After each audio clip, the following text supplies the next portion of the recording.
We'd like to thank the sponsors for this week's drasha, Dr. Deborah Frankel and Mr. Jacob Frankel, La'aliyas Hanashama and the Zecher Nishmas, Jacob's father, Rabbi Meir Frankel, Harav Meir Azriel Zelig Ben Yaakov Elazar Halevi, whose yortzeit is Thursday night, Friday, Chaf Vav Mar Cheshvan. Thank you very much, Neshama Shehav Aliyah. We'd also like to thank Simi and Sammy Franco and family in sponsoring to commemorate the upcoming first yortzeit of their beloved father, grandfather, and great-grandfather, Nathan S. Franco, Nisim ben Rachel Vishmuel, the 29th of Cheshvan. Neshama should have an aliyah, thank you. And Norma Joseph and family to commemorate the yortzeit of their beloved husband, father, and grandfather, Louis Allen Joseph, Eliezer ben Abraham, Zichron Levracha. His neshama should have an aliyah. Thank you very much to all of the sponsors. If I could just say for one moment, I don't know about any of you, but to see two yortzeits of people who we knew so well and got to know for so many years here in our community, Nat Franco and Lou Joseph, Zichronom Levracha, it's jarring to me to see recognition for both of their yortzeits on the same list. There's so many things that can be said about each of them, but just think about their smiles. Just think about the smiles of both these beautiful people. Them and Rabbi Frankel, all their neshamos should have aliyos. It's a very interesting pasuk in this week's parsha. We know, of course, that Eliezer goes on a mission to try to find the appropriate spouse for Yitzchak.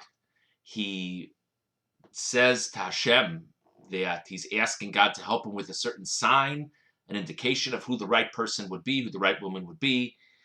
It goes through a whole thing that if there's a woman who I ask to provide me a drink and she offers me and she offers my camels, then I know, God, that that's the one who you've indicated is the right one, and please help me. And sure enough, Rivka shows up and she does great kindness for Eliezer. She gives him to drink. She tells him that she will give his camels to drink until they're finished drinking.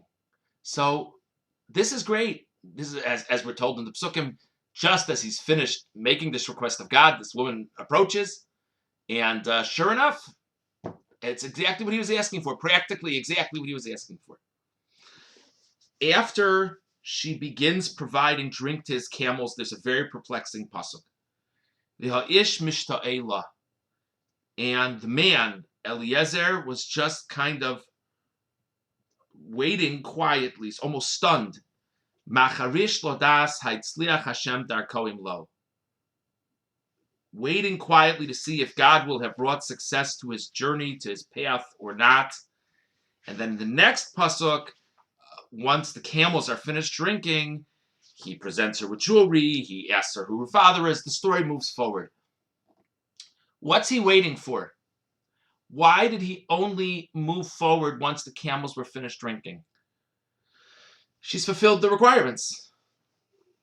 She's given him drink. She's in the process of giving his camels drink. What is there to wait for? What's he pausing for? Or Chaim says a remarkable thing. We spoke about it in the Parsha class this week. Or Chaim says that he wanted to know if she would be an Omeres Harbevo Sema'at. Would she be the type of person who promises more than she ends up following through with? In other words, she told Eliezer that she would provide his camels drink until his camels were finished. Says the Or HaChaim, Eliezer needed to see if she indeed would patiently wait and provide until the camels were finished, or she would stop the drinking in the middle. If she would stop the camels drinking in the middle, then she would be guilty of promising more than she was delivering on. And Eliezer needed to know, would she be the type who would promise more than she would deliver on, or would she be the type who would fulfill everything she said she would do? This, of course, is a very famous principle. We're taught about it in Pirkei Avos, to be the type to do much, to say little and do much. But think about it. she would have provided Eliezer drink. She would have provided Eliezer's camel's drink. But she would have promised a little bit more than she would have actually done in terms of promising that she would provide them all the drink they needed. That would have been reason to reject her. Eliezer didn't even talk about will the camels drink completely or not when he set his sign for God. He talked about, is she going to be the type of person who gives me to drink and gives my camels to drink? And now, if she offers more than she ends up following through on, even though she's given the camels to drink, she'd be rejected? And I think this carries with it a fascinating lesson. And that is that to make sure to not promise more than you deliver on is more than etiquette. It's more than good advice. It's a whole approach to life that stems from an underlying attitude. And that underlying attitude is so important. What is my motivation when I'm doing things? If my motivation when I'm doing things is I need to do what's right, then I don't need to tell the world what I'm doing. I just need to do it. If my motivation when I'm doing things is I need to impress you, then I always have a temptation to say more than I'm going to do. And truth be told, a person can't be a person of chesed, of true kindness, of true, authentic kindness, if their greatest motivation is to impress people with their actions. They could be a person of many good deeds, and that's a wonderful thing. But true, authentic kindness, probably not. But I think it goes even deeper than that. Because when we talk about that, I think we get into the challenging issue of lishma and lo lishma and what are a person's motivations. I would argue something else. When we do good things, do we worry about what other people think of it? And let me explain to you what I mean. There were some very significant losses among the Jewish people, starting from the end of last week through this week. The two most famous individuals, Rav David Feinstein, Zichrono Livracha, Rabbi Jonathan Sachs, Zichrono Livracha. And I have to confess, I've been grappling a little bit this week what in the world I was going to say for this drasha, because I feel like these losses need to be noted. But these were such different people, very different people. Surely both very special in their own rights, both great contributors to the Jewish people in their own rights. But are we supposed to compare them? Are we supposed to contrast them? Is being respectful to one being disrespectful to another? Who knows? These are very, very... How could you talk about two people? I've really been grappling with it during the week. And then, just recently, a thought began to develop in my mind that's really connected to this idea of Omer Ma'at Vaseh Harbe. And that is as follows. Rav Feinstein, Zichrono Livracha. Rav Feinstein was a remarkable posek, halachic decider of matters. Many people consulted him on all kinds of issues. Surely many people consulted him on issues of personal nature as well. He wasn't the type, to the best of my knowledge, to be very prominent in the public eye. In his later years, he more and more attended events and the like, but even in his later years, to the best of my knowledge, he wasn't a common speaker at events and things of that sort, to the best of my knowledge. Let's say a person like that would have said that in order for him to accomplish what he needs to accomplish, be who he needs to be, he needs to start giving speeches all over the country, regularly.